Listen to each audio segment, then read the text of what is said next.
House will come to order.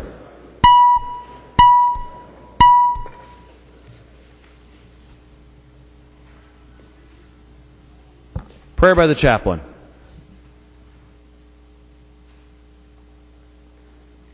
Let us pray.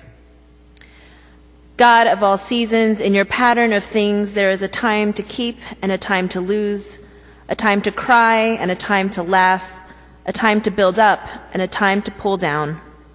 In this season of our lives, help us to consider what we must lay down and what we must take up, what we must end and what we must begin. Grant us courage and wisdom and a spirit of discernment as we meet yet again this day. Help us to boldly dream of a future where justice and peace reign, and then to work towards that future. Free us, we pray, from fears of difference that divide and wound us. Move us to dismantle our attitudes and systems of prejudice and injustice, and renew our commitment to make our state of Minnesota a hospitable household for all people, so that all who work and live here may know peace, grace, opportunity, and life abundant. We thank you that woven throughout the tapestry of this earth are varied threads of human diversity. Created in your image, we are many colors and cultures, ages and classes, gender and sexualities. Different and alike, we are all your beloved people. Grant these, our elected officials, the grace to lead with compassion and care. And in our life together, grant us minds and hearts eager to listen, humble to learn, reluctant to judge, and responsive to those who have called upon us to be a voice for the voiceless and hope for the hopeless. We pray this to the one who knows and loves us unconditionally and whose grace knows no bounds. Amen. Members, our guest chaplain for today is Reverend Joanne Hejong Lee from the House of Hope Presbyterian Church right here in St. Paul, Minnesota. Members, if you'll please remain standing as Hannah and Sarah lead us in the Pledge of Allegiance to the flag of the United States of America.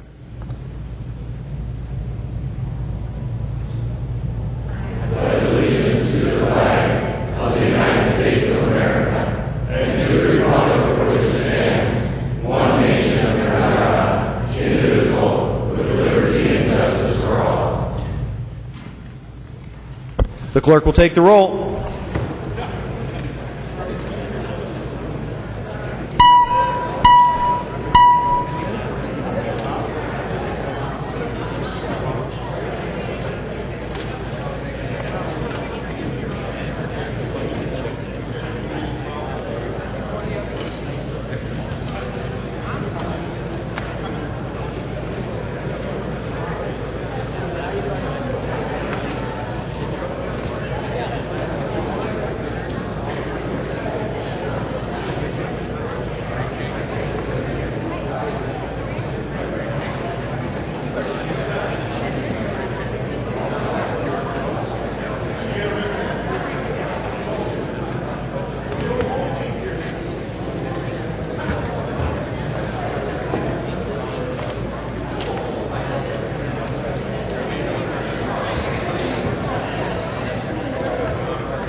Clerk will close the roll.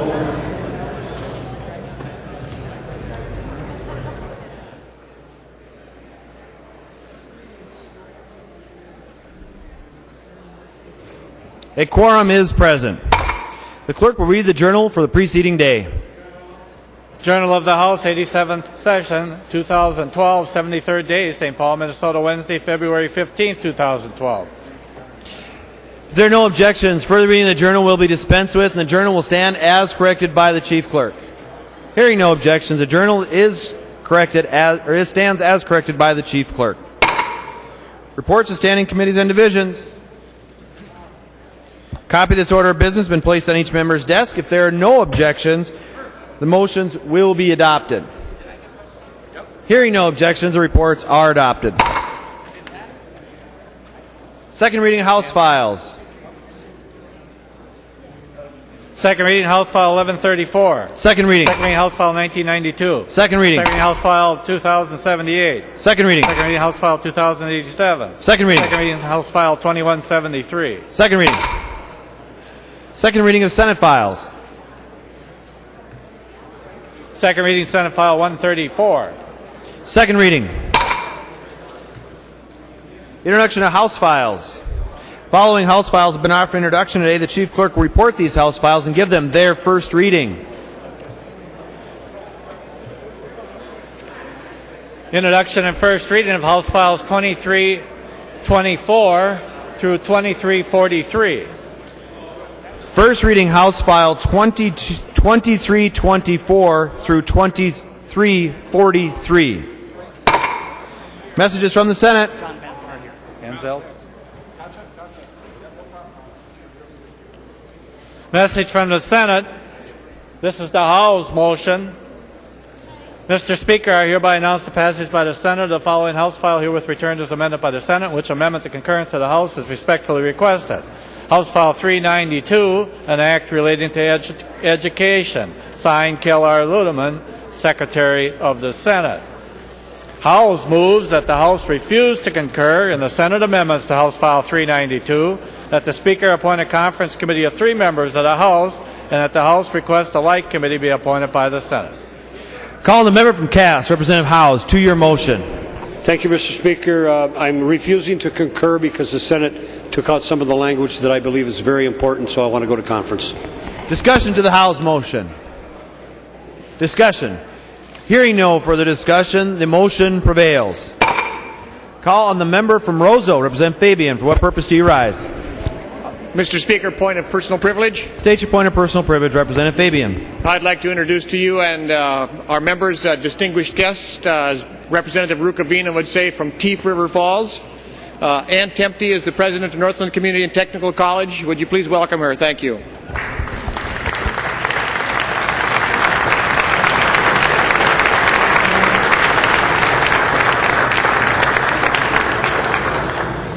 Thank you, Representative Fabian.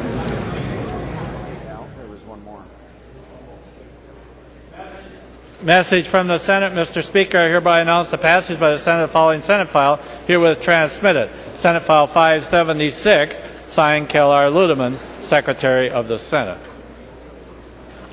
Calendar for the day. First reading of Senate files. Introduction and first reading of Senate File 576, an act relating to agriculture. The bill is being referred to the Committee on Agriculture and Rural Development, Policy and Finance. First reading. Calendar for the day. First bill on the calendar for today is House File 1870. The Chief Clerk will report the bill and House File 1870 on the calendar for the day, the first engrossment, an act relating to education. Call on the member from Anoka, Representative Petersen B., to explain your bill. Thank you, Mr. Speaker. Members, House File 1870 addresses a section of law in the state of Minnesota that has to do with unrequested leaves of absence. Currently, the state law is first asked for a negotiated agreement for these kinds of unrequested leave processes, and if that doesn't happen, layoffs will be determined and mandated by the state to be based solely on seniority. What House File 1870 seeks to do is to make that a weighted decision. The first weight would be licensure, secondary would be evaluation outcomes, and thirdly would be also an element of seniority. House File 1870 very simply seeks to retain the most effective teachers in the classroom as it relates to those 3 items: licensure, evaluation outcomes, and seniority alone. That's the brief overview of the bill. Thank you, Mr. Speaker. Discussion to the bill. Discussion. The member from Steele, Representative Kath. Thank you, Mr. Speaker and members. Before you today is House File 1870. We had, and I'd like to thank Representative Petersen, we had a very robust conversation for 2 days in committee on this. And I will tell you that the committee moving forward on this had more questions than answers, though. We had stated numerous times during those committee hearings that we were going to work on this. And on Monday I get recognition that today we're taking it up on the floor. I struggle with that a little bit. And Representative Petersen, in committee, you looked at me and said, I'm committed. After I offered an amendment that would alter kind of the direction we were going to take on this, you said you were committed to working with me on this. And for our initial meeting, we were. I presented some information to you saying, well, here's an idea that we've got. We've got the working of the amendment that we had drafted for committee, actually.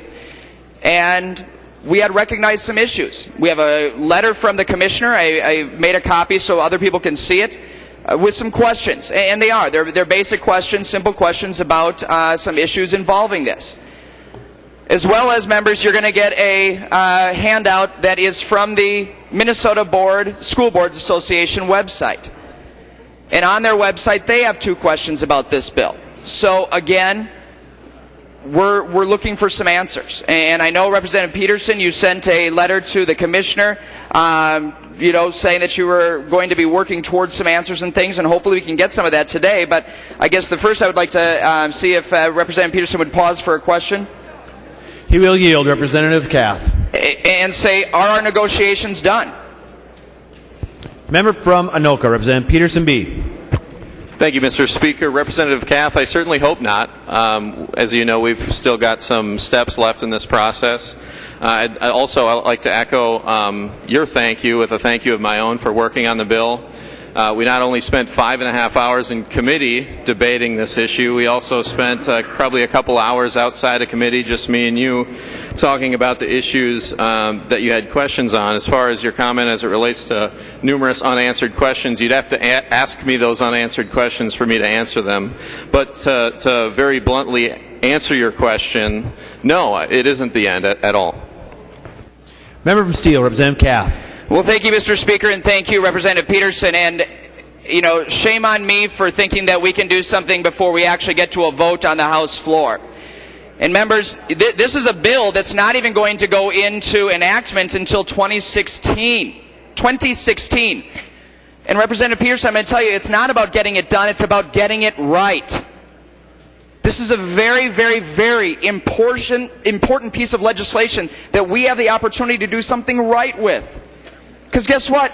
We all reached consensus that day and we said, you know what, having a backstop of seniority only, you know what, maybe we do need to stop that. We all agreed in consensus in committee saying, you know what, there must be some negotiations at the local level. But where the questions came was, what is the evaluation tool that the state is creating going to look like, as well as what are some of the evaluation tools that are going to be created at the local level. There's where our concerns lied. Members, 2 main things that I want to draw your attention to, and it comes from MSBA. And it comes through their report called Capital Compass. It's found right online. And on the back of this talks about this exact bill. And I hope people are listening, because the 2 things that they say that are issues that still need fixing are these right here. Number 1, the issues surrounding data related to each teacher's evaluations needs to be resolved. Evaluation data is non-public data, and potentially a minefield of legal issues surrounding data requests could arise if not defined properly. We raised this in committee. We said we needed to work on this. But when the School Board Association itself says that this is a minefield of legal issues that could arise, I hope we get this right. Second, a potential gap from time a summative evaluation is completed to the time of ULA notice is given to a teacher. The bill requires the district to use the most recent evaluation. But in the evaluation bill that we passed last session, it could be 3 years old, because we said a summative evaluation only has to happen in a 3-year cycle. And Representative Petersen, I had 3 of your members in your own caucus say to me, thank you for bringing up that issue. We need to resolve that now. 3 members. And yet it's not resolved, but we're passing this off of the House floor. So, Mr. Speaker, I would like to move to re-refer this to the K-12 Education Reform Committee in the hopes that we can continue this dialogue. Representative Petersen, right here in front of me, I have green jackets for a LIFO bill right here that can help solve this problem by making sure we look at it from a local control standpoint, where they can negotiate this within their own contracts, and not a backstop of seniority, but to negotiate it under the evaluation tool that they are creating right now. That is what our local districts deserve. That's what our local districts want. They want to be able to do this on their own accord. Yes, let's get rid of it. I repeal subdivision 11 or section 11 that actually has the seniority tool. I'm fine with that. We were fine with that in committee. We said we needed to work on this. So members, I hope we can re-refer this. I hope we can get it back to committee so we can continue the good work that was starting. I was excited to see the path that we were going on. In fact, I had numerous people tell me, you know what, that was one of the greatest committee hearings that I've sat through. We had such an opportunity to truly hear good dialogue by the legislature. So Representative Petersen, I hope that you're accepting of this re-referral, that we can continue to work on this. But most importantly, why are we rushing this? Thank you, Mr. Speaker. Representative Kath has moved to re-refer House File 1870, and I believe you may be meant, Representative Kath, to the Education Reform Committee. Yes, and I would ask for a roll call. Representative Kath has requested a roll call. Seeing 15 hands, there will be a roll call on the re-referral. Discussion. The member from Anoka, Representative Petersen, to the Kath motion. Thank you, Mr. Speaker. Representative Kath, I fully appreciate the fact that you have a bill jacketed today on that issue. It's unfortunate that, despite the fact that House File 1870 was pre-introduced on January 12th, it's taken us until this point to finally, on the House floor, exchange the idea that you have an alternate bill format. I'll take up the two issues that you've handed out in the MSBA letter, the first of which is regarding data privacy. And data privacy is already covered in statute. A teacher's personnel data under Chapter 13 is already private data and needs no additional action from the legislature. Secondly, you mentioned the potential for a 3-year gap between summative evaluations. The first consideration is under the current evaluation law, an administrator can place an ineffective teacher under a remediation period that lasts 12 months, and at the end of that, the teacher is terminated if they haven't remediated. So your potential that there's going to be a 3-year gap is non-existent. It's a 12-month remediation period, so if they last 3 years, then I'd have to ask, what is going on with the administrator, and why haven't they exercised their legal authority to take action in that regard? The second issue you could potentially say is that an effective teacher could go 3 years without an evaluation. And to that I would say all effective teachers under this bill and in relation to the evaluation law that was passed last year would be inherently the same category. Effective is effective, and our secondary criteria is seniority. So in effect, the outcome of this bill is exactly as it is today. All effective teachers would be laid off based on seniority. So there is no difference that you're pointing out between current law and what we've proposed here. So that answers that question very clearly.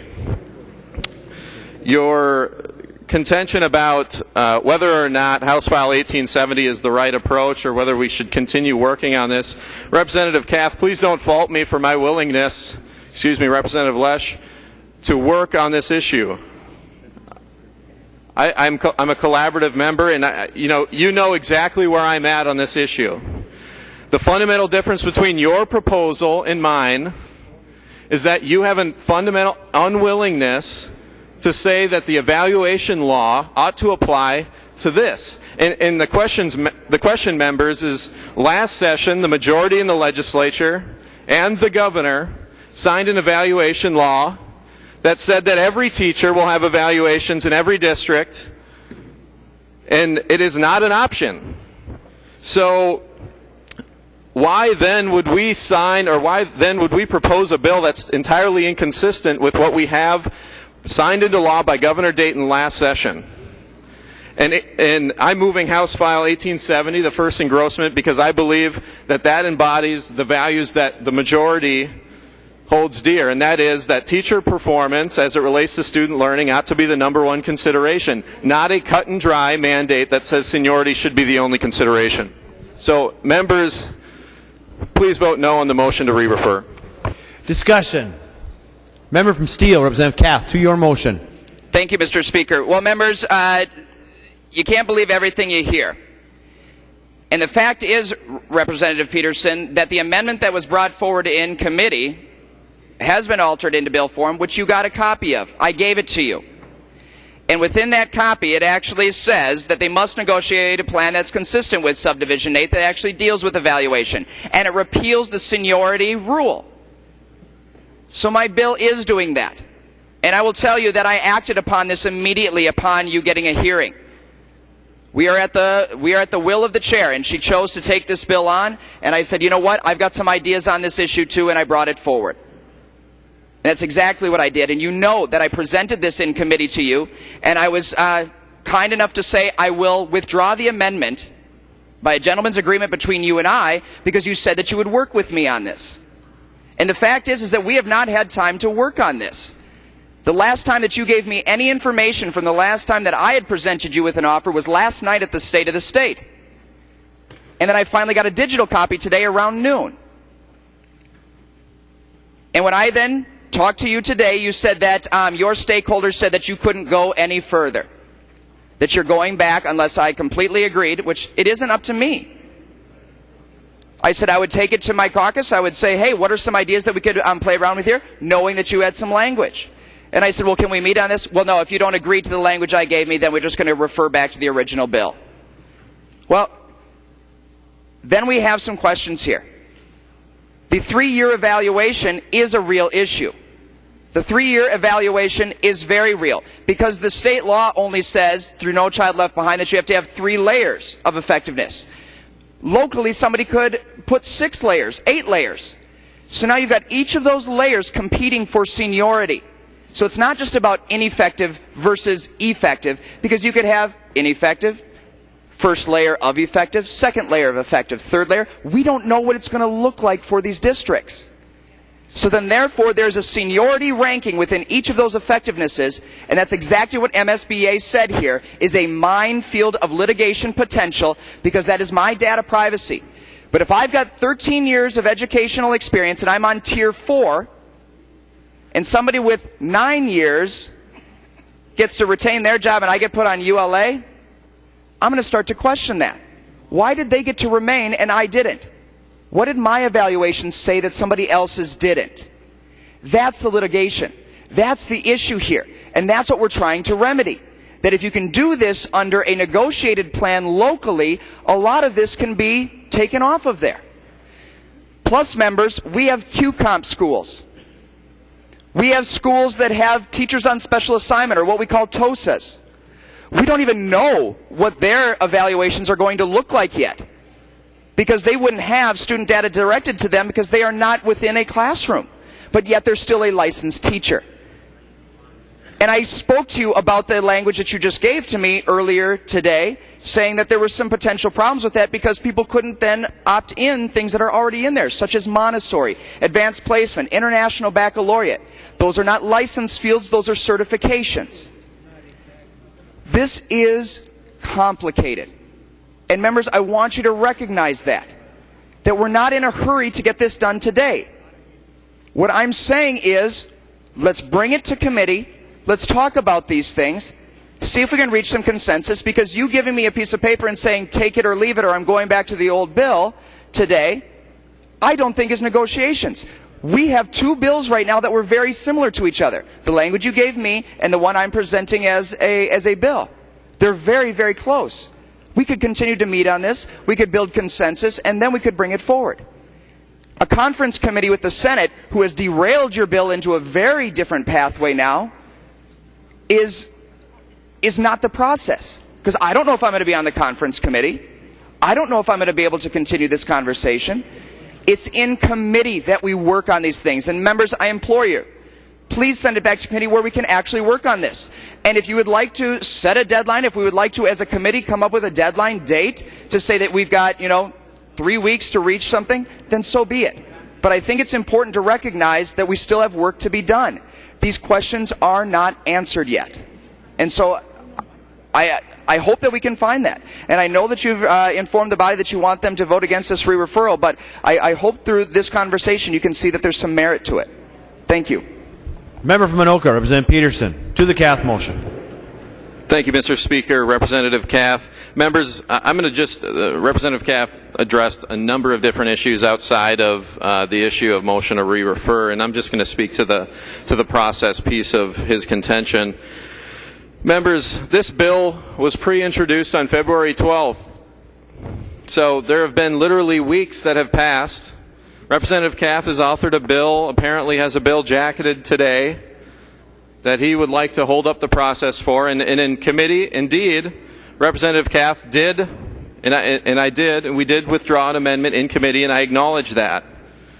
But Representative Kath, we spent a week or more discussing this issue.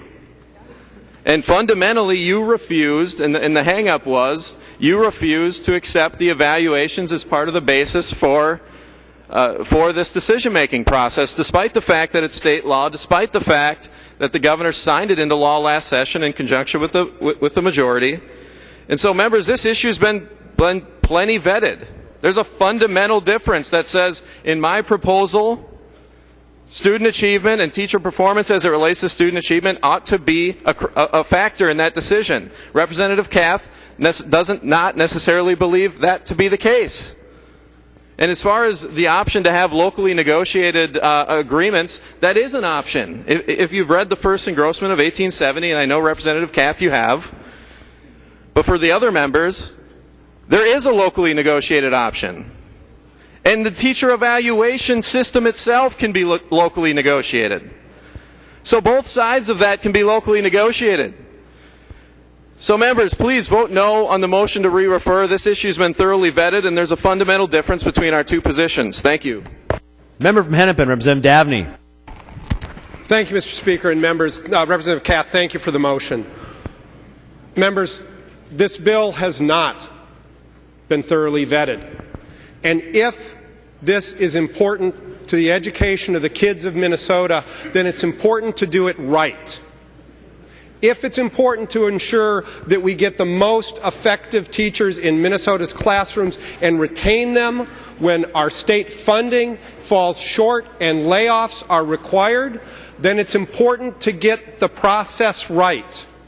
We need a sense of urgency around improving educational outcomes in the state. But the sense of urgency needs to be for the kids, not the politicians. Members, a motion to re-refer is the right motion on this to send it back to the Education Committee, because there we can roll up our sleeves, dig in, and work our way through the very difficult, real-world, practical implications of this bill and the changes that are proposed. But it isn't the only stop. The bill has not been thoroughly vetted. The privacy issues in this bill are very real. For those of you who are not teachers, let me walk you through the process today. Every fall, in the staff room, the seniority list is posted. And I get to see that Representative Carlson, no surprise, has more seniority teaching than I do. And if a layoff is required, then he stays and I go. The proposal is to change that. But the proposal allows 3-year-old private data to be the base of those decisions. Today, I know who has more seniority, but I don't know who is going to be judged as the more effective teacher. I know how I've been judged. I don't know how Representative Carlson or Representative Kath or Representative Marquardt or any of the other teachers in this body have been judged. When the layoff notice comes and I get laid off and Representative Kath gets retained, wait a second, I've got more seniority, I think I'm as good as he is, but I've got no ability to find that out on the effectiveness ratings. That puts me in court. That brings in the lawyers. That diverts money out of the classroom and into the courtroom and into lawyers. And members, I don't think that's the situation we want to create.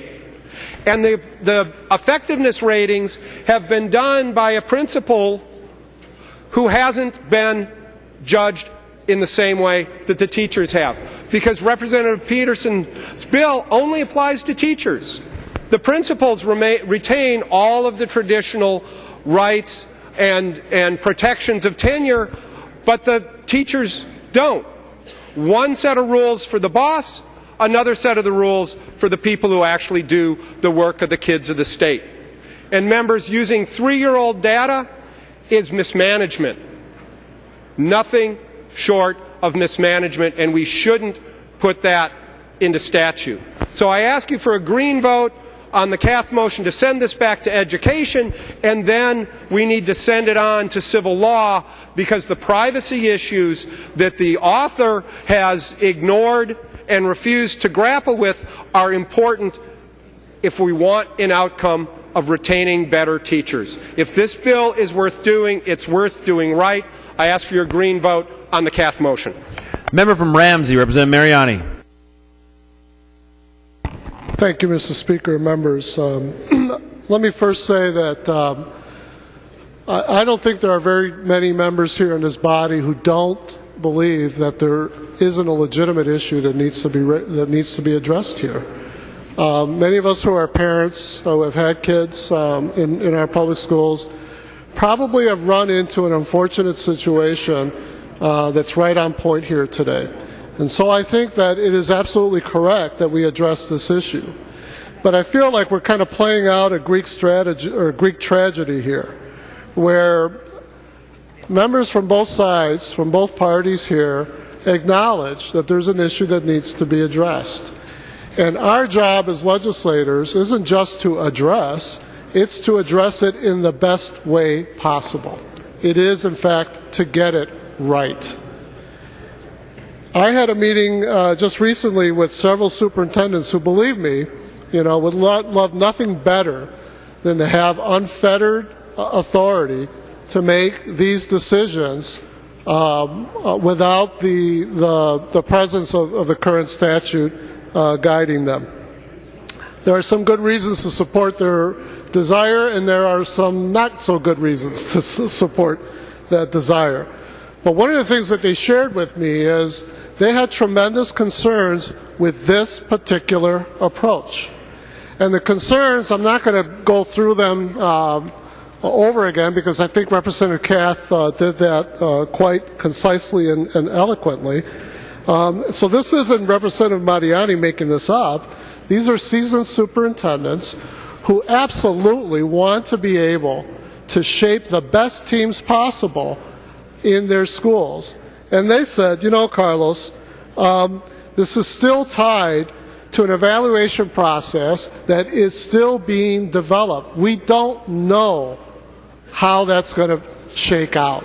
This is called the laws of unintended consequences. And quite frankly, the stubbornness, I get the logic of tying it to this, but here's the thing.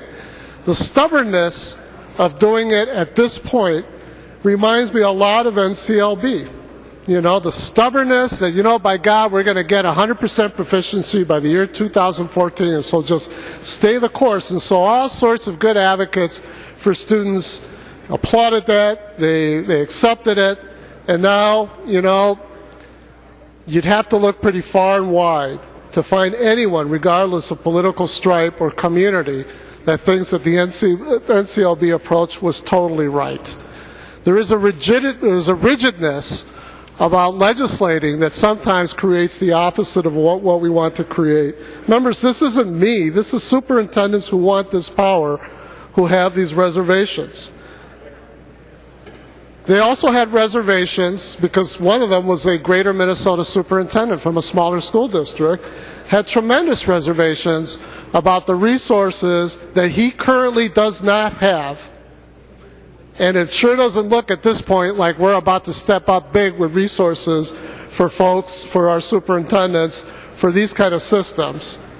He's really concerned that because of the unintended consequences, he could get bogged down in all sorts of legal challenges that suck up dollars that are better used, quite frankly, in our classrooms, and not paying lawyers to try to decipher this teacher evaluation system, its consequences, when we haven't fully developed that yet. The tragedy is that there are steps that we can take forward together that I think are very aggressive and assertive steps. Many of us voted in a bipartisan manner last year for mandates in certain areas as a first step toward this. And that's the essence of the bill that Representative Kath has shaped up. And believe me, I've been pushing Representative Kath to be even much more aggressive and assertive with that. So members, you know, the choice here really is about whether we're going to take a leap of faith, you know, and then we're back here in 2 or 3 years, maybe trying to fix something that shouldn't have been broken in the first place, or should we take an intelligent step-by-step move and wait for this evaluation system to mature, to develop, to understand its consequences fully, and then possibly embrace it as part of the overall approach here. I have to say, I am greatly disappointed that my friends in the teachers union, and not all of them, because I don't think rank and file teachers actually believe this, but some of my friends and their leadership would just as soon stick their heads in the sand and say there ain't no issue here. There is an issue here. But we have to address it correctly. And to me, it's a great disappointment that today on the floor of the House, we don't have an option before us, at least to cast the vote on. Representative Kath, I wish we had your bill. I wish we had your bill as a bill. I wish we had your bill as an amendment here. That wasn't my call to make today. But that's where I want to be, and that's where the people of Minnesota, I think, want us to be. And unfortunately, we're going to play out this partisan divide where one party has staked themselves out on a particular approach and another party on another approach. And of course, you know, it's the majority party, regardless who's in the majority at any given point in time, who puts into play their approach. So members, there is wisdom in adopting the Kath motion here today. Representative Petersen, you and I have had good conversations about this issue. You have come and visited me, and I honor that, and I appreciate that. I also appreciate, as a legislator for many years, you know, you're so close to getting it done that you just want to get it done. I've done that many times. But what I've learned is it's important to get it done right. And I'm not saying that you're a wrong-headed person. I'm just saying that there is wisdom here in the approach that Representative Kath has laid out. It's wisdom that's being reflected back from the superintendents that I have met with, school board members that I have met with, who also want to be able to push ahead aggressively and assertively. So members, I do think there's wisdom for us to send this back. There is a will in this body to do something about this year. I can't speak for the governor, and I have no interest in speaking for the governor on this issue. I think we can speak on this issue, and I think we can speak on it uniformly, in unison, and with broad numbers, so that regardless of what the governor thinks and who he's listening to, he's going to have to listen carefully to what this body produces. I don't think that's the case right now, with all due respect to my good friend Representative Petersen, with his bill before us today. So members, I would urge you to adopt the motion to send this back, and let's get it right. Member from Anoka, Representative Petersen. Thank you, Mr. Speaker. Representative Mariani, I share your dismay in the fact that we don't have a bipartisan agreement. And I'm not going to speak to the conversations that I had with Representative Kath anymore, Representative Mariani, Representative Benson, and others. I'm going to kind of honor those meetings that we had and not get there. But we were very close. I think both sides made an honest effort to come to some agreement on that. Members, I do want to address something that Representative Dabney pointed out in his speech. The privacy issue is a canard. It does not exist. In fact, under Chapter 13 in current law, all of that data is already private. I don't know what else needs to be said about that. And in terms of the bill preempting the teacher evaluation working group, there are two things. Number one, House File 1870 doesn't take effect until a full 2 years after the outcome of the teacher evaluation working group. But more importantly, members, definitely more importantly, is the fact that current law undermines the evaluation law itself. If in fact the governor signed something into law that said that we're going to inform critical personnel decisions and professionally develop based on performance-based metrics, then why would we retain in law a state mandate that says seniority ought to be the one and only consideration when making this decision? They are entirely incompatible, and that's what House File 1870 seeks to address. We've spoke a lot to process, and I guess the motion still is a re-referral motion. I'd ask that the members vote no. This issue's been vetted. We just have a fundamental divide between our two positions. Member from Anoka, Representative Scott. Thank you, Mr. Speaker. And members, I am the chair of the Data Practices Subdivision, and Representative Petersen did bring this bill to me. I looked it over under Section 4, and he is totally correct that the data that that's spoken of in this bill is classified as private and will remain such. Member from Hennepin, Representative Benson J.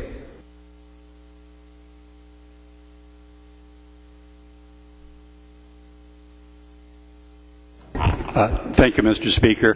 I don't want to go into all these other debates, but we were all here last night listening to the governor's State of the State.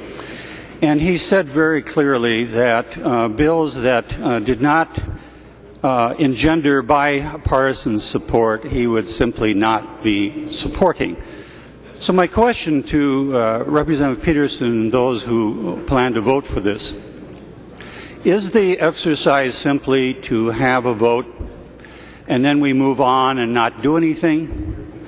I had suggested in committee that looking at the bill from the Commissioner of Education to Representative Petersen, it was clear that she and the governor have serious reservations about this bill. I'm not here to stand and say that the governor definitely will veto the bill, but I think the chances are very high that he will veto the bill. And having spent time here in the legislature now watching both political parties often introducing bills in a way to catch the opposition voting for things that, at least in the public's mind, is hard to defend, one always wonders why the rush, since this bill, if it were signed into law, would not take place for several more years. So rushing this, knowing that it will probably simply die on the governor's desk and be returned to the House, when so many of us believe that it is time, and I spent my career in education, it is time that we move beyond simply using seniority as a way to evaluate retention of teachers. There's hardly a person in this House who is prepared to argue that we maintain that old system. It is simply out of date. And I agree with the general objective that Representative Petersen has been working on, and I do not question his motivations. But he ought to seriously consider our suggestion that we take this back to the committee so that he has time, not just next Monday when he might be meeting in the governor's office about this, but that we have time to go over this bill. He has time to go over. In the committee, I suggested that compromise is the key to good democratic, small d, democratic legislation. I'm willing to wait for him to work with the Department of Education and maybe directly in the governor's office to come up with a bill which the governor would be prepared to sign. This is important, not just for the political theater here in this legislature, but for the welfare of the kids and for the public education system we all believe we support. So I implore the representative to reconsider his opposition to sending this bill back to committee so that he has time to work with the Department of Education, with the governor's office, and with those of us who agree with him that we need to move on this issue. But simply to put this down now and to vote and to get a majority from his side of the aisle to support this bill sending it off, eventually having the governor veto it, and our session is over. We've lost another year for kids. You know, kids aren't like us. They have only a few years to be in school. And once that year or years have gone, it's too late for them. We should not be doing this now. Let's wait a week or two. Representative Cass said, set a date that we're going to bring this back to the floor. And if we are recalcitrant over on this side, then you can come back to the floor and say, you know, I talked to Benson, I talked to Kath, I talked to Mariani, I talked to all these other Democrats who claimed they were going to help me with this bill, and they failed. They didn't do it. They didn't keep their word. I would like you to challenge us. Let's bring it back to the committee. Give you time, Representative Petersen, to work with the department so we can get a bill that actually passes with bipartisan support and that the governor signs into law.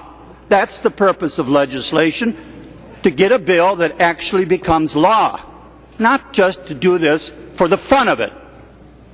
I've got much better things to do with my life than sit here and vote for and against bills that never get anywhere. So please reconsider. Thank you, Mr. Speaker.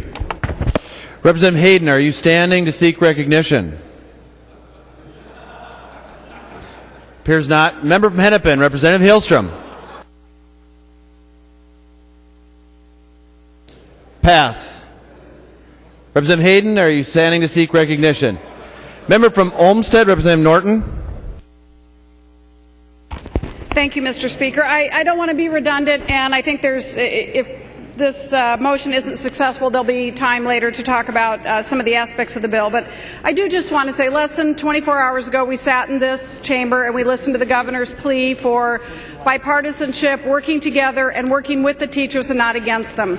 And I do think this is a time for us to reflect on those comments, on what I've heard and from some of you, and I've read in the paper about people wanting to come back this year and having a less contentious legislature to work together in a bipartisan fashion. That's what I hear when I'm out at town hall meetings from some of my colleagues. And this is an opportunity to do the right thing, to take a bill back to the policy committee by people who care about this particular issue, I being one of them. I've been working with Representative Petersen, Representative Kath, and others to try to come up with a compromise. And I think we're close, and I think we can do it. And I think it was unfortunate that this bill was rushed to the floor this afternoon when another week's time might have had a little bit of different outcome. And one of the things that I guess is prompting my standing at this time is the letter that Representative Petersen apparently wrote to the governor's office asking for, I think on February 10th, asking for some time with him. And, you know, our governor's a busy person. I think he will see you, and I think you need to give him a little time to respond. And so I think sending this back to committee, talking with the governor, talking with the commissioner, talking with us who really do want to compromise and come up with a different option can be done by re-referring this back to committee. So I would urge members to support that motion. Member from Minoka, Representative Petersen.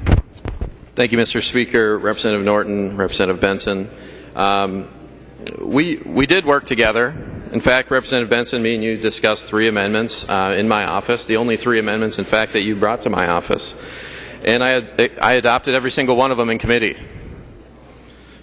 So I don't know what more you're looking for. Every idea that you brought to me, I included in my bill in committee. Members, keep in mind that there were 3 hearings on this bill. I don't know how many members in this chamber have had any bill up for 5.5 hours in committee this year.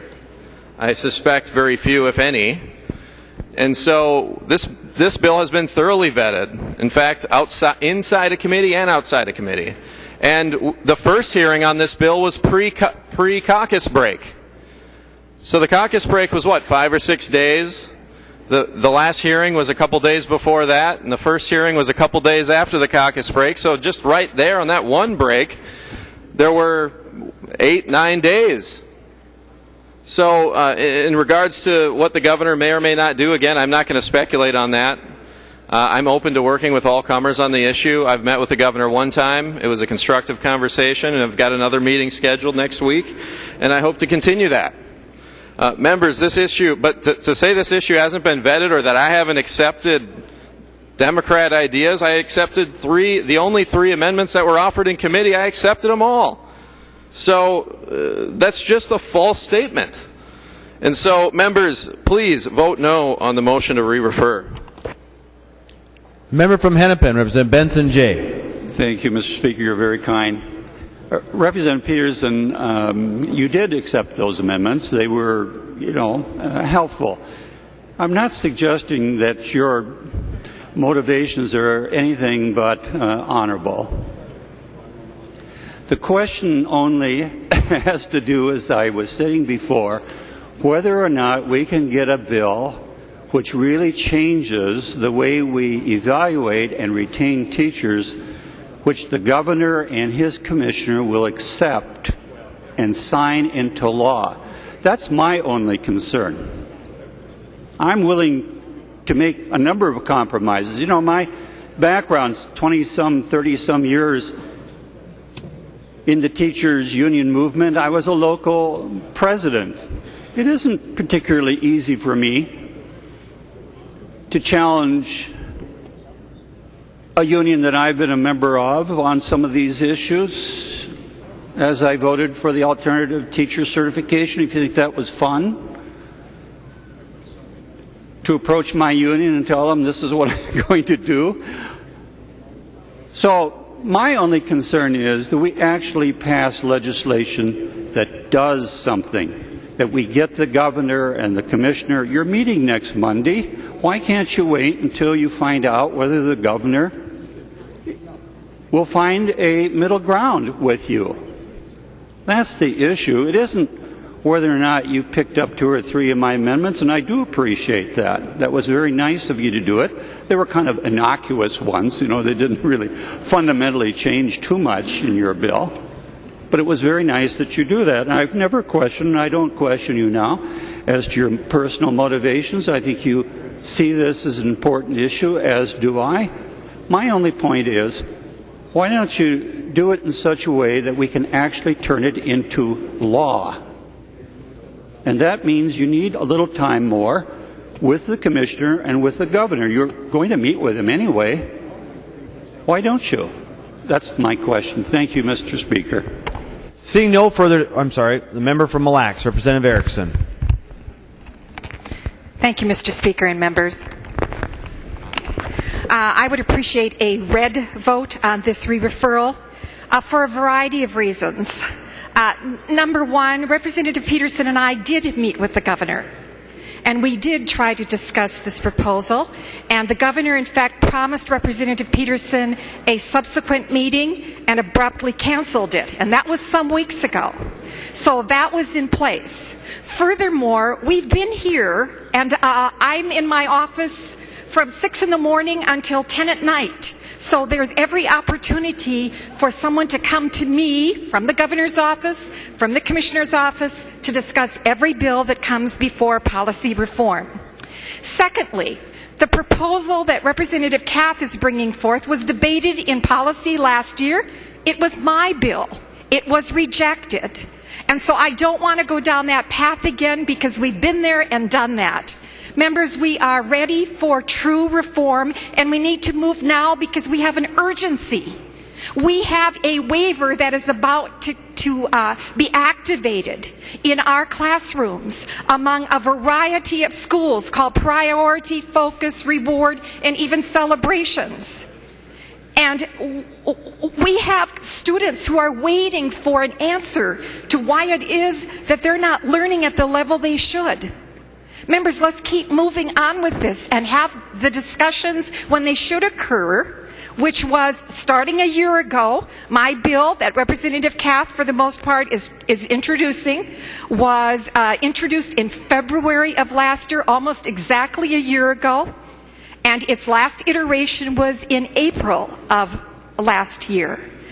So, members, we have not been void of discussions on unrequested leave.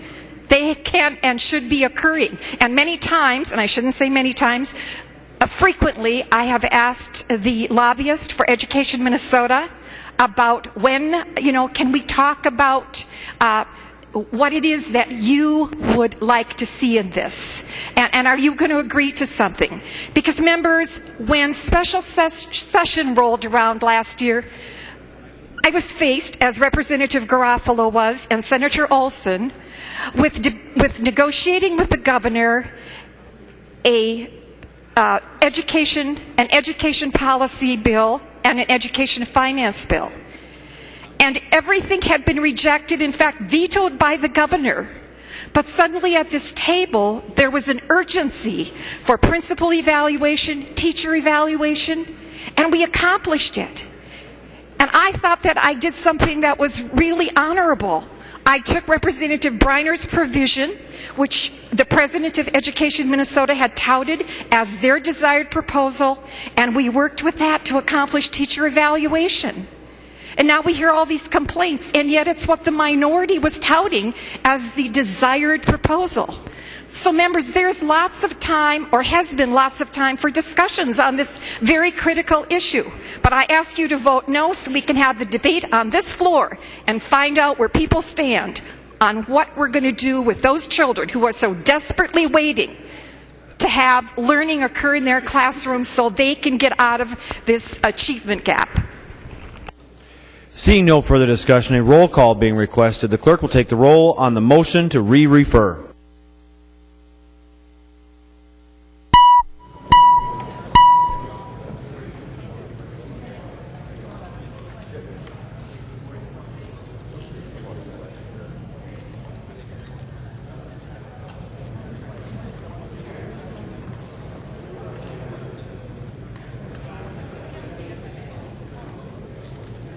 Clerk will close the roll. Oh, I'm sorry.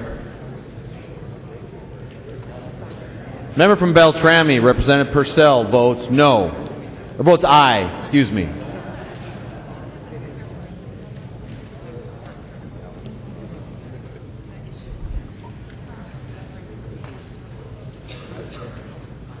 There being 60 ayes and 70 nays, the motion to re-refer does not prevail.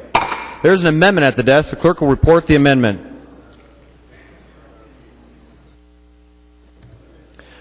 Davids and others moving to amend House File 1870 as follows. The amendment is coded RA 12-325.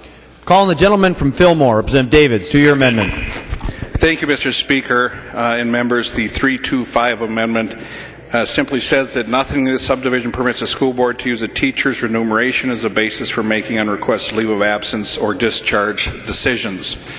In other words, when it comes to this issue, they can't be, school board can't be pulling any shenanigans on, we've got a $60,000 teacher and we got a $40,000 teacher. That cannot enter into the decision.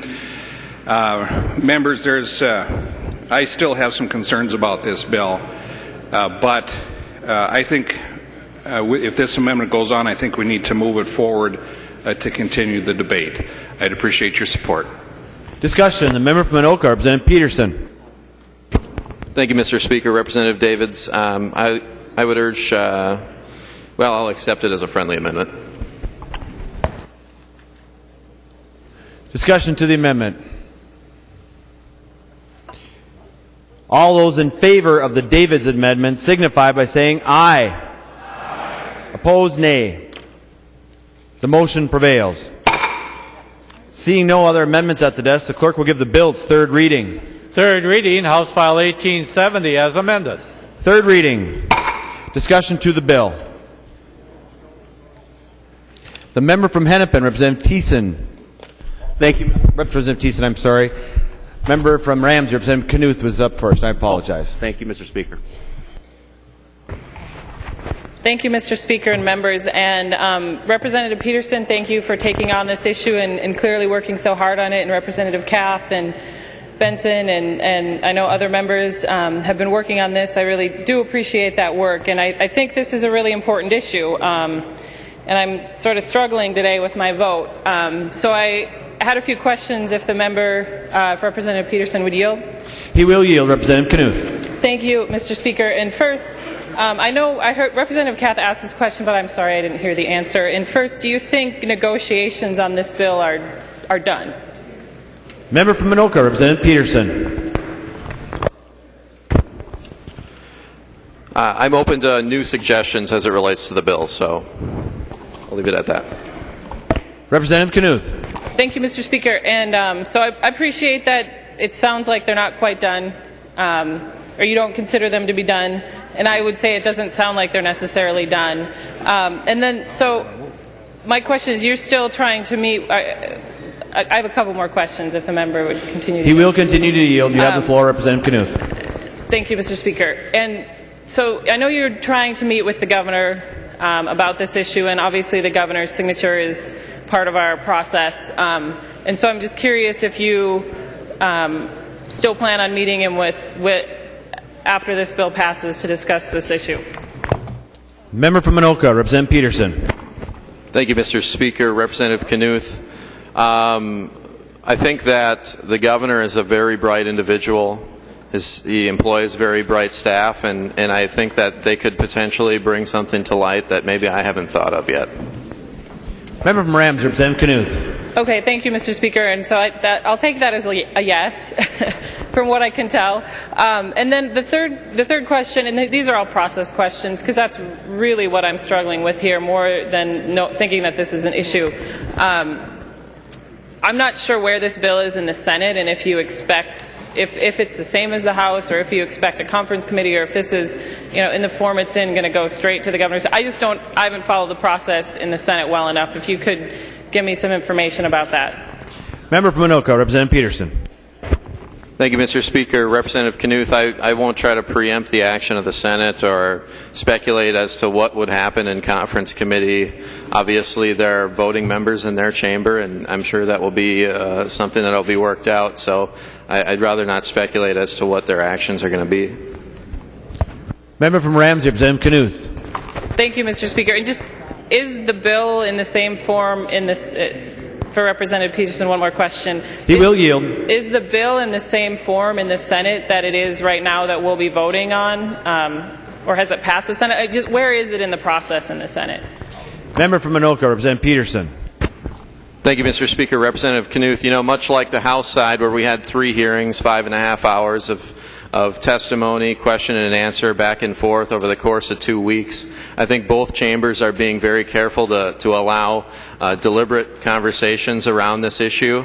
It's a very important issue, somewhat complex issue, and so I commend the Senate for taking their time. I believe they have rescheduled a hearing in the Senate Education Committee, and again, I'd rather not speculate as to the outcome. They're an autonomous body, and I'll leave it at that. Member from Rams, Representative Knuth. Well, thank you, Mr. Speaker and Representative Petersen. That is helpful to know that it hasn't actually passed to the floor from the committees, is my understanding of where it is in the process, which, I think means we have some more time to go through this bill, and I would, that's why I voted for re-referral. I do think it sounds like there's some more work to be done. I think you're reaching sort of the critical tipping point of finding a result that I think a lot of members see as a problem, and a result that a lot of us could agree with. And so I'm struggling with my vote because I do think we need to address this issue. That's pretty unquestionable in my mind. What I don't think is particularly useful is to put a bill quickly through the process, and it may not feel quickly to you, Representative Petersen, but it's quickly for this body. This body takes a while to come around and wrap their hands around issues. And so I've been thinking about which way to vote kind of for the last week or so, and I finally kind of landed on this story. So most of you probably, I'm in graduate school, and I took my last classes this semester, and at the age of 30, I for the first time failed a test. It was the first time I failed a test, my applied microeconomics class. Representative Banyan told me it was a hard class, so that made me feel better. It required relearning calculus that I learned about 12 years ago and was quite good at 12 years ago, but not quite so good at this year. And I was with a bunch of people who studied math all the time, and I was good at it, but I haven't studied it for a while. And so that was, a new experience, failing a test. But my advisor and my professor, and my advisor's an economist, and obviously the professor was an economist, and he said, I don't really care when you get it. I just care that you get it by the end of the class. And that made me feel better that I could, I may not have gotten it the first time around. And I think that's what we expect of our students. They may not get it right away, but hopefully they get it by the end. And the way I'm feeling about this particular bill right now in this chamber, knowing where it is in the Senate, hearing the broad agreement that this is an issue we need to deal with, hearing that the governor is willing to sit at the table, hearing that the negotiations from your view may not be done, I'm not quite sure why we're taking this vote. It sort of feels like it could potentially be a failed test along the way, where a bill that is of this importance for our children, our state's children, should have steeped a little longer, had people wrap their arms around it a little longer. I know it had 5.5 hours. It had 3 hearings. One of the bills I'm most proud of had 7 hearings, and it got rewritten in every hearing. It was the last bill negotiated in a conference committee. I cried publicly pretty hard. It was embarrassing, but I'm really proud of that bill, and it's one of the accomplishments I'll point to in this, having served in the legislature. And so that would make me think, well, maybe I should vote no today. But, after I failed my test along the way, I didn't fail the final, I failed the test along the way, I called my mom, and she, she's an educator. She's been an educator her whole life. She laughed at me and she said, Kate, it's probably good for you. This will make you a lot more compassionate to your students. And I laughed, and I wasn't too worried about it. My identity is not as wrapped up in grades as it probably was 10 years or so ago. And I said, you're right, it will make me more compassionate when I have students going forward. And, that's the mindset I'm taking when I take this vote today. I haven't been probably as proactive on this bill as I should have been, and it came up more quickly than I expected. I should have, frankly, reached out to my teachers in my district a little bit more. I've had a few email me, maybe reached out to the School Board Association and asked their advice a little bit more, but I would hope that this process working the way it usually, in its best works, that there'd be broad agreement on both sides of the aisle, because I think we all would like to see something happen on this issue. But I'm going to take my mom's perspective in terms of being more compassionate to my students after I failed a test along the way. And I do plan on voting for your bill. I hope maybe we'll reconsider it, or if the Senate's in a different form, I actually really hope you'll request that Representative Kath be on the conference committee with you. I think that would be really helpful for buy-in. And I commend you for working on it, but I think, unfortunately, this isn't the final test. It's, I think, a test along the legislative process, and I didn't fail that economics class. I passed it in the end. I studied really hard for that final. So I'm planning on voting yes today, and I promise my constituents to work in a bipartisan way, and I hope that you will continue to work in that way. I wish you would have re-referred it. I think that would have been more of a passing grade, maybe even an A grade in terms of the legislature, but that may be out of different members' control. So I do plan on supporting your bill today, Representative Petersen. I don't think it's been particularly good on how it's, where it is right now, and I don't know if there'll be a lot of bipartisan support for it. And I hope you look at it as if you probably will consider this a success, but a lot of members will consider this sort of a failed test along the way. But I do hope you get a passing grade in the end. I hope you get an A+ in the end, because that's what the students of Minnesota deserve.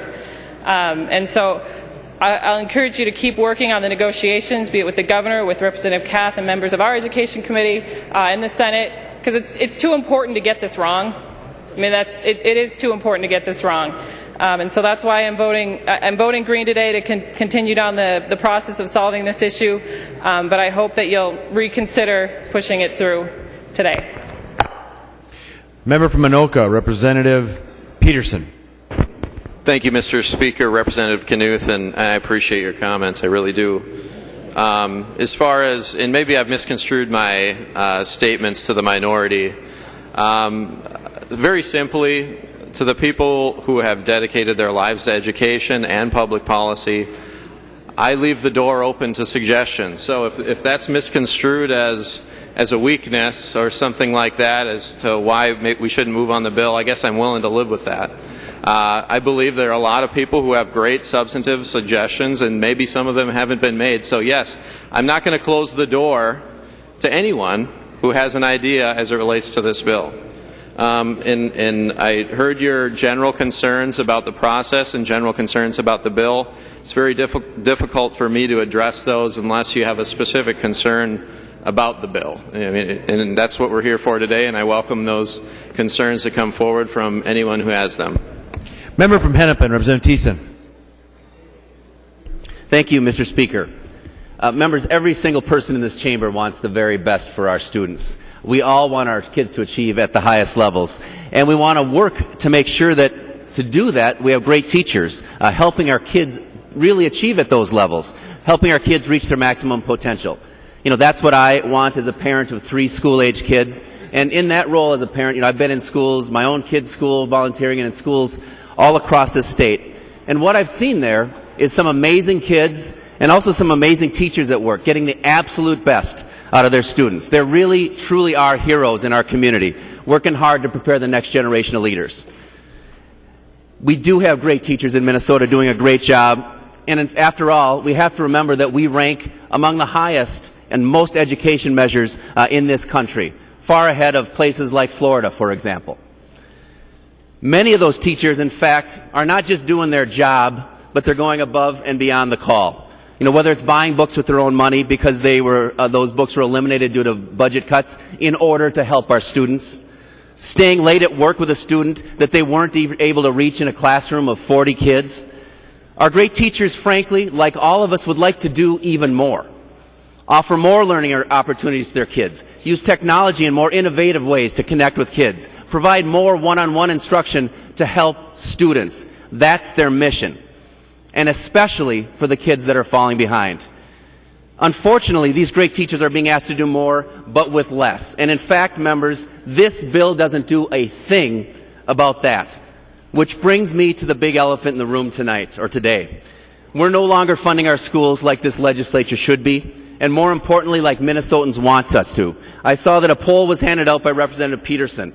That poll showed that the vast majority of Minnesotans think that budget cuts are the top problem facing our schools. Far and away, nearly half of the respondents, 4%, thought it was teacher effectiveness. That's because we've slipped. Minnesota is now below the national average when it comes to per pupil funding, and the slide is having an impact on the kids that we all care about. Minnesota ranks 47th in the nation on elementary class sizes. That's something I see every day, Minnesotans see every day, and it's directly hurting our kids, the folks that we all on this floor today want to be helping. Your budget last year furthered that slide more. In fact, your first budget cut per pupil funding. And you ended up ending the shutdown by borrowing billions from our schools and took money out of our classrooms as a result. Representative Petersen, in your own district, your school district was forced to borrow $43 million this year because of the decisions you made in balancing the budget and taking money and borrowing money from the school districts last year. How does that help our kids? How does that put our kids first? The fact that your budget last year put adults first, especially the CEOs and the very richest Minnesotans, rather than ask a penny from them, and you had an opportunity on this floor to do that and put it into education, and you decided not to. How is that putting kids first? After persistent underfunding, 1 in 3 Minnesota school districts last fall went out for a school levy to increase their own property taxes to pay for schools, all because this legislature hasn't been doing its job. And despite the efforts of Republicans in this chamber to beat those levies so that people wouldn't invest more in those schools, Minnesotans passed them by 70% of those levies were passed. The message from Minnesotans is clear. They value public education and they're willing to pay for it. Now, others have already laid out the very practical problems with this bill. It's not ready. Indeed, by rushing ahead and after your votes on the budget last year and what you proposed to do to school funding last year, it appears that, honestly, it's neither the adults nor the kids in our schools that you want to serve. Because if you were serious about putting kids first, we would be debating a very different bill today. So yes, let's work together on making sure we get effective teachers in our classroom, but let's also work together on properly funding our schools. That is a combination that Minnesotans can get behind. This bill doesn't even come close to the solutions that Minnesotans are looking for and want and expect in providing our kids with the highest world-class education that they deserve. So we should vote no on this, we should work more on it, and we should get together and actually come together with a solution that makes sure that we are investing what we need to in our schools and making sure that we are getting the very best teachers in those schools for our children so they can do the very best in this world as we move forward. So you should vote no, members. This is not the bill. This is not the solution. Let's work together on a real solution that actually fixes the problems that Minnesotans want to see fixed. Member from Anoka, Representative Petersen, to your bill. Thank you, Mr. Speaker. And Representative Thiessen, I agree with a lot of what you said on the front half, and you addressed the funding issue on the second half. And I do think it's important for members to realize that with the majority of school districts in the state of Minnesota facing declining enrollment, which is one of the factors in the ULA process, that this process is going to continue regardless of funding. That this, in fact, in the three largest districts, Minneapolis, St. Paul, and Anoka, Hennepin, all of which are in declining enrollment. So regardless of the funding situation, this process will continue. Governor Dayton last night pointed out in the State of the State address that for the first time the majority and the governor signed a bill into law that had the first tangible per pupil increases in student funding since 2003. And I think that's something that we ought to be proud of here as a majority, especially, and for those that voted for the bill. But fundamentally, members, this is a very simple question. Do you believe that teacher performance as it relates to student achievement ought to be the criteria for this very important decision? And it is unfortunate, but important nonetheless. Or do you believe that the state should come in and say that you ought to lay off any teacher, no matter how effective they are, just because they have one more day in a classroom than another teacher? And that fundamentally doesn't make sense, and I don't believe it represents the values of this body. Members, I urge a green vote. The member from Washington, Representative Dean.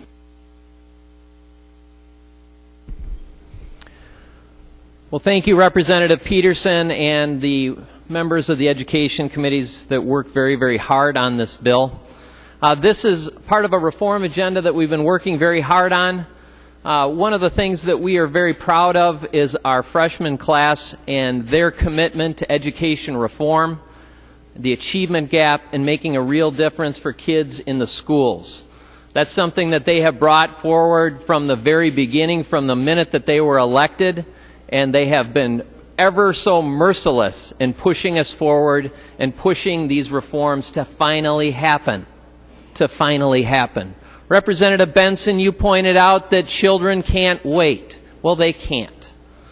You know, those of us with kids in schools understand that kids don't always have a good year.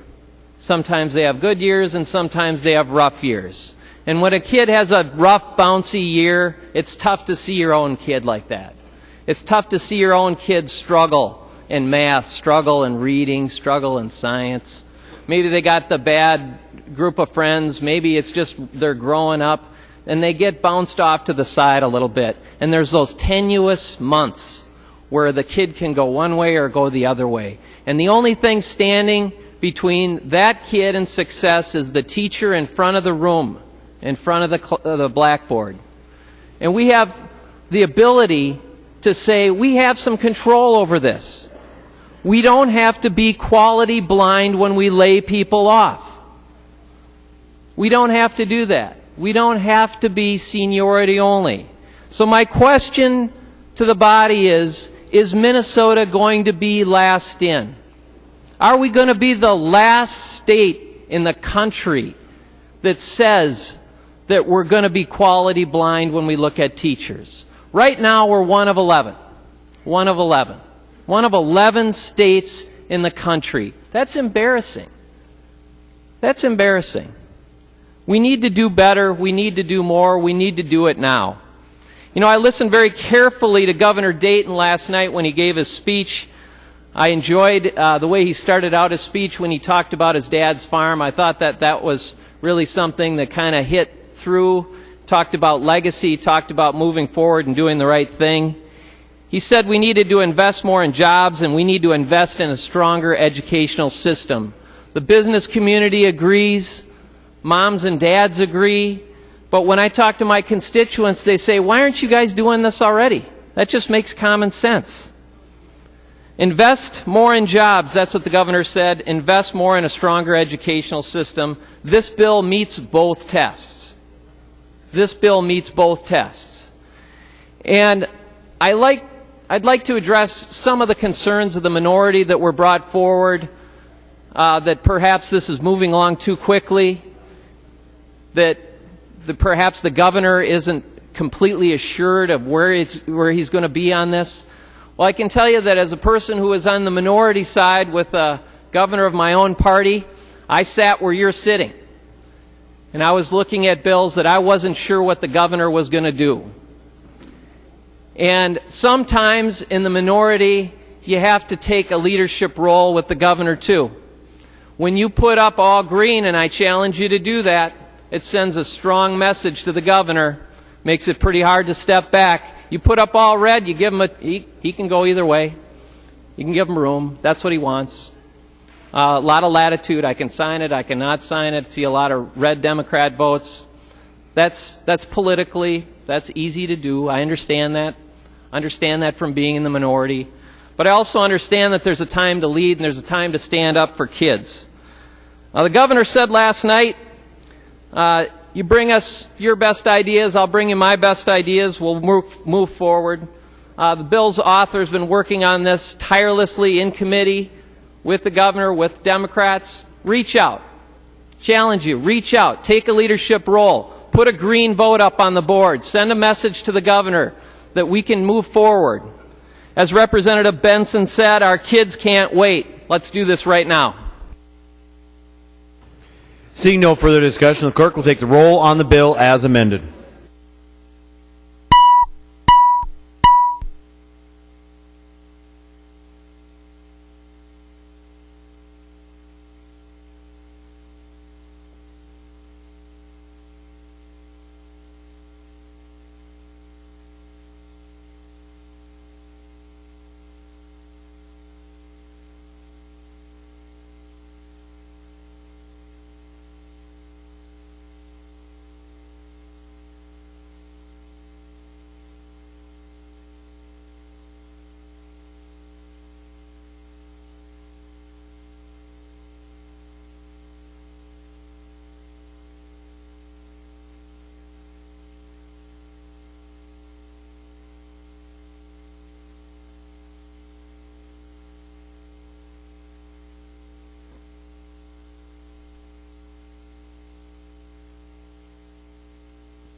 Clerk will close the roll.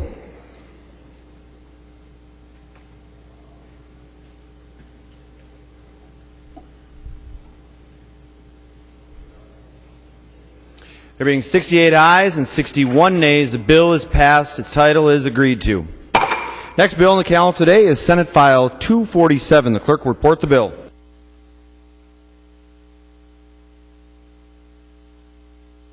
Senate File 247 on the calendar for today, the second engrossment, an act relating to insurance. Calling the author from Carver, Representative Hoppe, to present your bill. Thank you, Mr. Speaker. Mr. Speaker and members, we are working off the Senate file since they passed the same bill last year and added an amendment onto the bill that I think makes the bill better.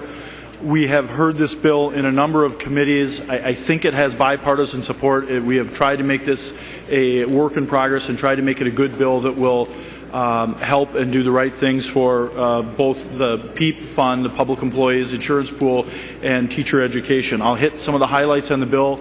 and then stand for questions. Right now, a lot of our school districts in greater Minnesota get their school insurance for their employees from service cooperatives. Some of them have been going out and getting bids from PEIP, from the PEIP pool. A number of schools have done that. Some of those schools have taken the insurance and gone into the PEIP program. Right now, the way the law reads is that if the union or the bargaining unit decides that they want to be in PEIP, they can go into PEIP without any input from, or at least the okay from, the school board or the administration. This bill would change that and make it so that the school board also has to okay that. It would also, right now, just the union or the one person doing the negotiating has to okay the insurance pool. This would change it so that a majority of the members that would be covered under the agreement would have to vote for this agreement for it to happen. It would also say that all or none of the employees covered would have to go into the insurance. So, for example, it couldn't be just teachers and not cooks and custodians and support staff, things like that. It would also allow the groups that do participate in PEIP to be able to go online and view their information in terms of their claims, so they know how they're doing and they know whether this is successful or not. Those are kind of the highlights of the bill. It does a couple of other things. The Senate amendment that was put on, one of the concerns that was brought up in committee last year and the Senate amendment addressed was apparently there were co-ops that were getting money back at the end of the insurance program, an excess of cash, a rebate, whatever you want to call it. And the language that was added in the Senate would make sure that that money is paid back to teachers in proportion to what they paid. So if teachers pay half of the insurance pool, half of the rebated or refunded or extra money at the end of the year would in fact go back to teachers. It does not specify exactly how it would go back. That is, I think, purposely left vague so that it can be the subject of contract negotiations. But I think the intent of that was that it would go back to the teachers, most likely in the form of lower premiums the next year, but again that would be subject to a debate between the bargaining unit and the school district. I think that generally speaking this bill, there was some concern in some of the committees. There was testimony that this would prohibit teachers from joining PEIP. It does not. It does not stop people from going and getting new bids. We certainly want to encourage that, whether it's from PEIP or anywhere else. We want people to be able to get extra bids. We like competition, and we want people to be able to, and I think all of our school boards should want their employees to have the best possible health insurance at the best possible price. I think it makes it a little more fair because the school boards that are paying part of this will now have a say in how this is done, and it also has all of these school district employees and the people in the bargaining unit get to vote on it. At least a majority of them have to approve rather than just one person. And it does, I think it was Representative Dabney a few years ago that passed a law that said that the service cooperatives had to have the information on claims available for the members of the service co-op. This takes roughly that same language and makes it applicable to people that any districts that do go into PEIP, so they also have to apply by the same rules and regulations so that the members are able to go and look and see what the claims information is. And then again, it makes the information on the refunds available to the members and make sure that it goes back to the teachers in the proportion that it was paid in, teachers and the district. With that, members, I would stand for questions. Thank you. There's an amendment at the desk. The clerk will report the amendment. Hoppe moving to amend Senate File 247, a second engrossment as follows. The amendment is coded 247A1. Call the member from Carver, Representative Hoppe, to your amendment. Thank you, Mr. Speaker and members. Members, this is an amendment that we drafted this amendment, or the representatives from the service co-ops had this drafted after the hearing in Education Finance. There were some concerns raised by Representative Dabney and Representative Greiling and others. Just I think this is what we call comfort language to make it even more clear that money that is going to be refunded would go back to the bargaining unit, and this makes it, I think, makes the language a little bit more clear in terms of stating that this should be spelled out in a contract. I have been told by people, some of the lobbyists on the issue, that most contracts already do this, but hopefully all of them will do that and make it more clear for all of the members of both the administrations and the teachers and others that fall under these contracts. With that, members, I will stand to questions on the amendment. Discussion to the Hoppe amendment. Seeing no further discussion, all those in favor of the Hoppe amendment signify by saying aye. Aye. Opposed, nay. The amendment is adopted. Discussion. Seeing no other amendments at the desk, the clerk will give the bill its third reading. Third reading, Senate File 247 as amended. Third reading. Discussion to the bill. Member from Stearns, Representative Hosch. Thank you, Mr. Speaker. Members, today I'm asking you to vote no on this bill. And this requires a little bit of a history lesson because I think this is a response to what this body gave direction to teachers when we debated the statewide health insurance bill. I had the pleasure or the pain of reviewing the past debate that we had on the statewide health insurance bill, because if my recollection served me right, there's a lot of members who voted against that bill that said, you know what, the teachers can already go get a quote from PEIP. Just let them do that. We already have systems in place in which teachers can go into a larger pool. Well, I went back and I looked at that debate, and I was going to write down a bunch of quotes that members who oppose that legislation wrote down, but there's just too many of you that said that. And we should go back a little further back. Probably the first introduction of the statewide health insurance bill, opponents said, you've got to get an actuarial study. We did that. And the actuary said that a statewide health insurance pool would be self-supporting. And then we moved the yardstick a little bit more again. And people said, well, we need to have a local impact statement.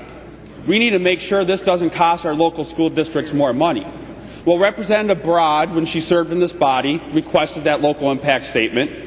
And the Department of Revenue or Management and Budget under the Plenty administration showed that there's a $1 billion savings over 10 years. Well, that sounded good. But again, this body moved the yardstick again. We debated the bill. And you said, you know what, we just shouldn't do the statewide health insurance because we've already got PEIP. And the teachers can just do that with their exclusive representatives and get a quote. And if the quote's coming good, they can participate. Well, guess what? They did that. 220 units went and got quotes from PEIP. 43 of them joined PEIP. But out of that 220, almost all of them saw a positive response because they had the ability and the flexibility to get quotes. Others, their current provider or their current co-op was able to respond with a better deal, and it served the districts well. Now, some districts resisted even the exclusive representatives to go get those quotes. And I don't know what the politics involved in that or whatnot, but what this bill does is take away the freedom and the flexibility of the purchasers and consumers of health care to go out and use market forces to their advantage. One of the interesting parts, and I just have to bring this up because it was very interesting when I was reviewing the last debate, Representative Downey, you actually quoted and said that your Edina school district would be one of the most negatively impacted by a statewide pool. And it was suggested that they could just go and do other things like get a quote from PEIP. Well, they did that, and they got a 10% reduction in their premiums, and they're a member of PEIP now. It was a cost savings. So we should just stop moving the yardstick. See if this works, because it appears that it has worked. Allow that freedom and flexibility of bargaining units to be able to use market forces and to be able to get quotes for their people who are the consumers of health insurance. Vote no on this bill. The individuals have done everything we've asked of them through the years of this debate. Let's end it. Let's not have a reoccurring debate and vote this bill down. The member from Dakota, Representative Atkins. Thank you, Mr. Speaker. And Representative Hoppe, why don't you like PEIPs? Those nice little marshmallow bunnies that are so positive around this time of year, but would Representative Hoppe please yield for a question or two? He will yield. Representative Atkins. Thank you, Mr. Speaker. And in full disclosure, I actually served on a school board for 3 years back about 100 years ago, and it caused me to retire from politics for a while. It's the hardest job in the world, but I have all the respect in the world for anybody on a school board. Representative Hoppe, did you know that Chaska actually went out for a bid on PEIP and saved $17 million as a result of this? Member from Carver, Representative Hoppe. Thank you, Mr. Speaker. And Representative Atkins, nope, I did not know that. Member from Ramsey, Representative Atkins. And Mr. Speaker, Representative Hoppe, that's because I just made that figure up as I was standing here right now. But I'll tell you a couple figures that I haven't made up. And my senator tells me that 69% of statistics are made up on the spot. So I thought, I'll be in the majority. But I'll tell you, actually, if the author would yield for just a couple more questions, He will yield. Representative Atkins. Can you point me in your you come across very reasonable, Mr. Hoppe, Representative Hoppe, but you didn't point to any situation where, or how many school districts or how many cities where they had gone out and got a PEIP bid from the Public Employees Insurance Program and had a lower bid at the city or the school district. How many districts or city governments are we talking about? Member from Carver, Representative Hoppe. Thank you, Mr. Speaker and Representative Atkins. I don't know exactly the answer to that because I've heard 6 or 7 different versions of that, and I don't think we can actually know for sure because we don't know what is apples to apples. I do know that somewhere north of 150 districts have gone out and looked to PEIP for bids. I thought the number was lower, but we'll use Representative Haash's number of 43 that have gone into PEIP. So a lot of districts have looked. Some have gone into it. And your example about Chaska saving $17 million, I'm all in favor of that. And the good news is nothing in this bill would prohibit Chaska or any other district from going out and getting a bid from PEIP. Member from Dakota, Representative Atkins. Thank you, Mr. Speaker. And if Representative Hoppe will yield for one final question, and that is as simple as this. Are you aware of any school district or any city that specifically had a lower bid from their incumbent insurer or any other insurer that was lower than what they were able to get through the Public Employees Insurance Program?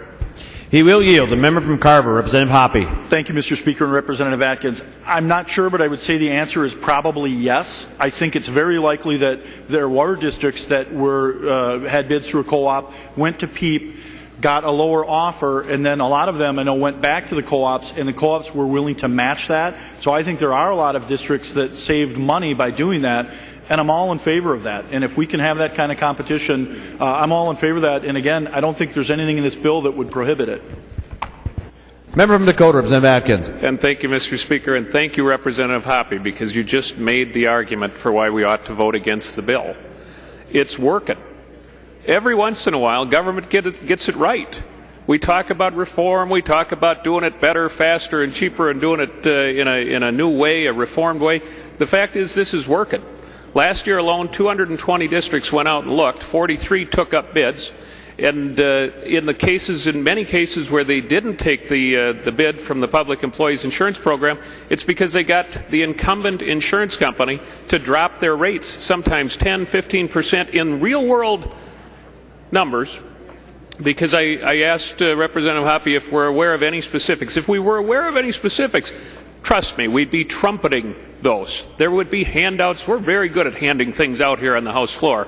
But if there were real-world examples of folks that had saved money doing this, we'd pass out, we'd be yelling and screaming and talking about it, right? In support of the bill.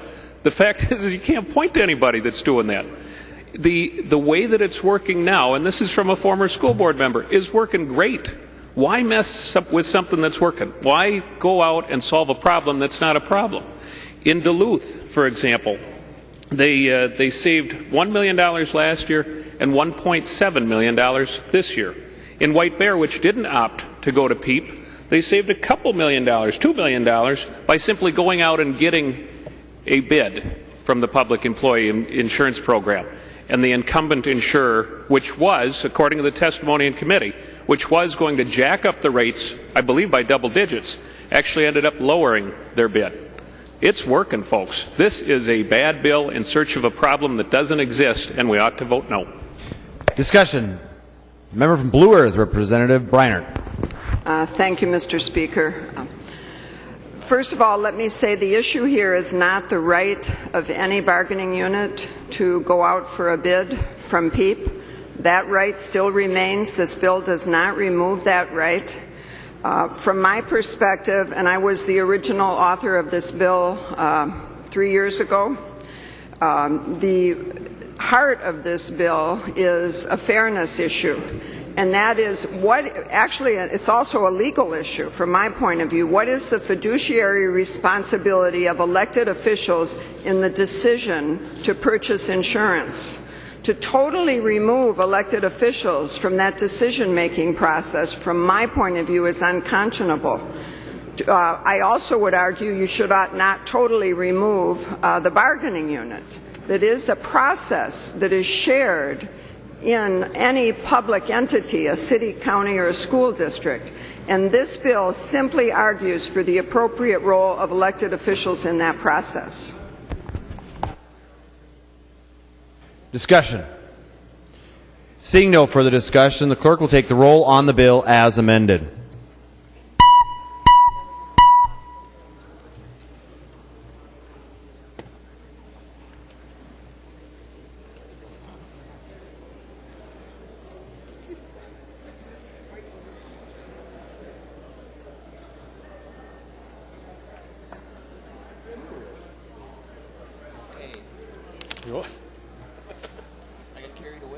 Yeah, but now we got to concur. Clerk will close the roll.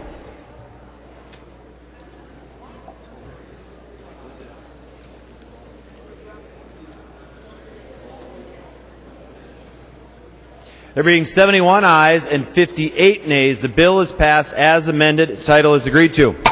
Next bill on the calendar for the day is House File 1926. The Chief Clerk will report the bill. House File 1926 on the calendar for today, an act relating to agriculture. Call on the member from Lyon, Representative Swedzinski, to present your bill. Mr. Speaker's members, what we have before here is commercial feed certification and good manufacturing's bill.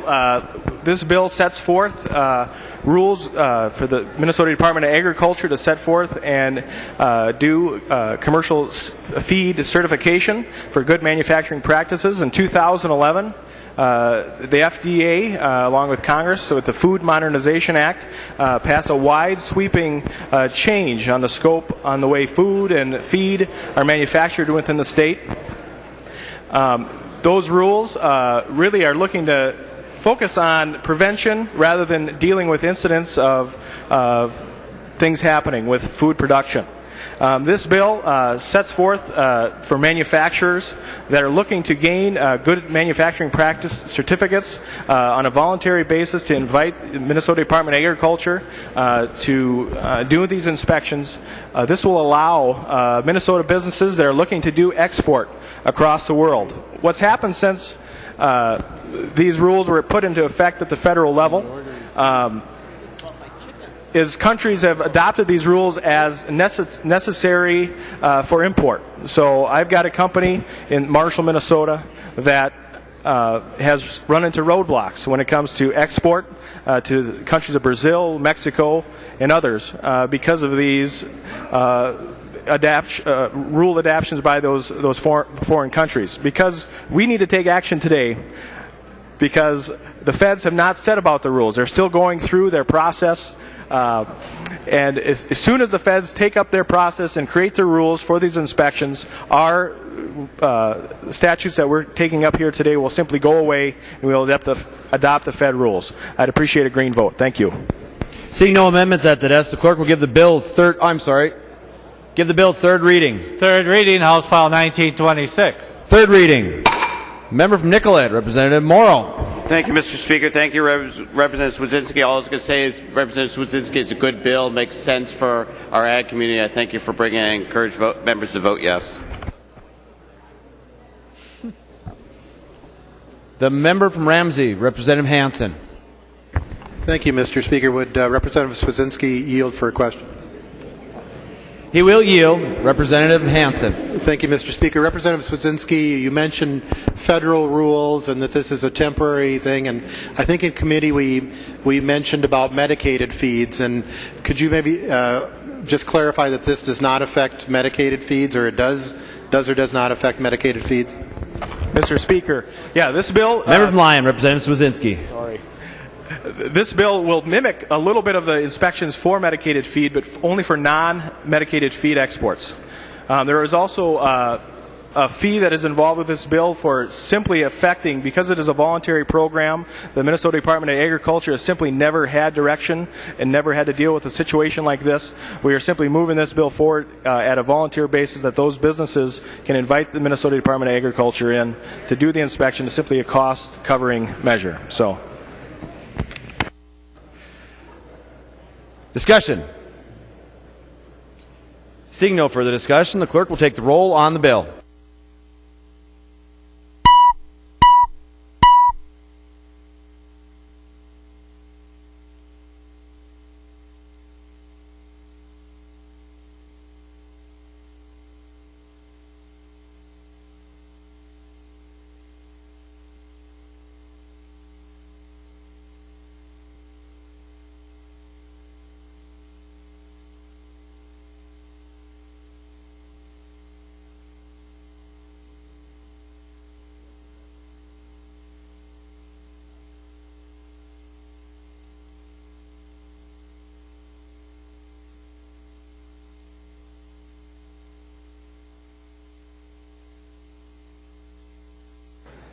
Clerk will close the roll.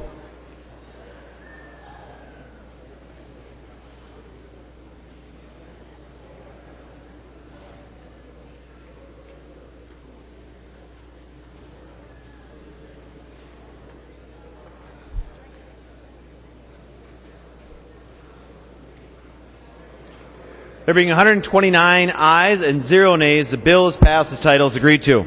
Member from Washington, Representative Dean. Mr. Speaker, I move the calendar of the day be continued. Representative Dean moves that the calendar for the day be continued. All those in favor signify by saying aye. Opposed, nay. The motion prevails. Announcements by the Speaker.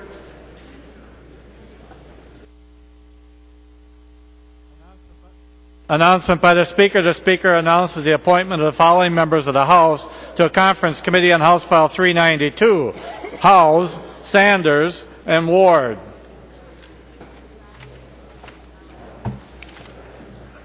Motions and resolutions are a copy of the non-controversial motions at the House desk and online. If there are no objections, we'll take action on those motions first. Hearing no objections, those motions prevail. Franson moves that House File 1556 be recalled from the Committee on Health, Human Services Reform and re-referred to the Committee on Health and Human Services Finance.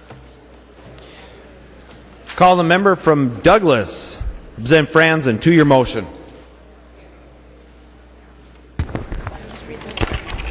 Thank you, Mr. Speaker. I just move that HF number 1556 be recalled from the Committee on Health and Human Services Reform and be re-referred to the Committee on Health and Human Services Finance. Discussion of the motion. The member from Olmsted, Representative Liebling. Discussion.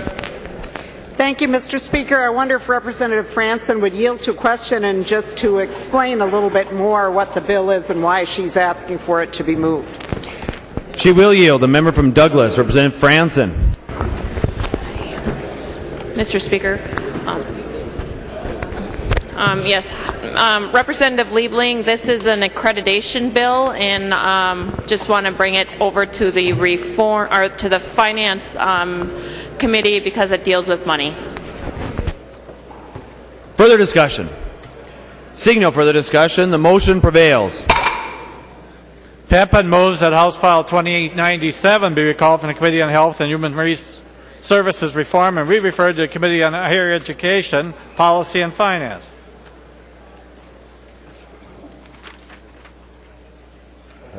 Call on the member from Hennepin, Representative Peppin, to your motion. Thank you, Mr. Speaker. This bill does have some financial impact, so it needs to go to finance instead of policy. So that's why I'm making it. I've talked to the chairs, and they're both okay with it. Discussion to the motion. Seeing no further discussion, all those in favor of the PEPID motion signify by saying aye. Opposed, nay. Motion prevails. Abler moves that House File 2116 be recalled from the Committee on Health and Human Services Reform and re-referred to the Committee on Health and Human Services Finance. Call on the member from Anoka, Representative Abler. Thank you, Mr. Speaker and members. These are provisions that were largely in the Health and Human Services Omnibus bill, and they've passed the House, and we've all voted on these at least once generally, and they're going to go to be worked on in the Finance Committee as maybe a part of our Omnibus. Discussion.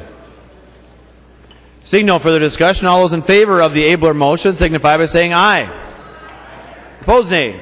The motion prevails. Abler moves that House File 2230 be recalled from the Committee on Health and Human Services Reform and re-referred to the Committee on Health and Human Services Finance. Call on the member from Anoka, Representative Abler, to your motion. Part two of the same explanation. These were largely in the Human Service Omnibus bill. Discussion.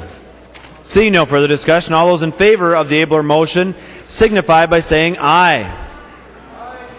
Opposed, nay. The motion prevails. Announcements. I'm sorry, the member from Candy, Ohio, Representative Vogel.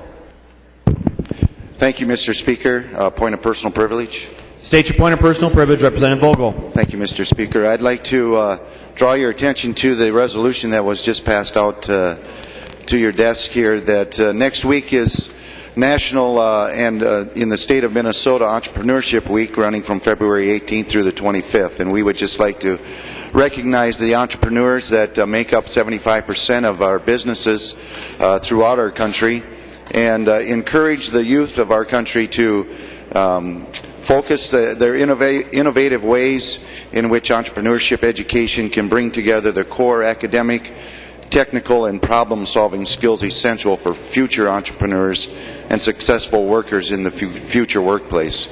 So with that, we'd just like to recognize next week as that. Thank you. Member from Mille Lacs, Representative Erickson. Announcements.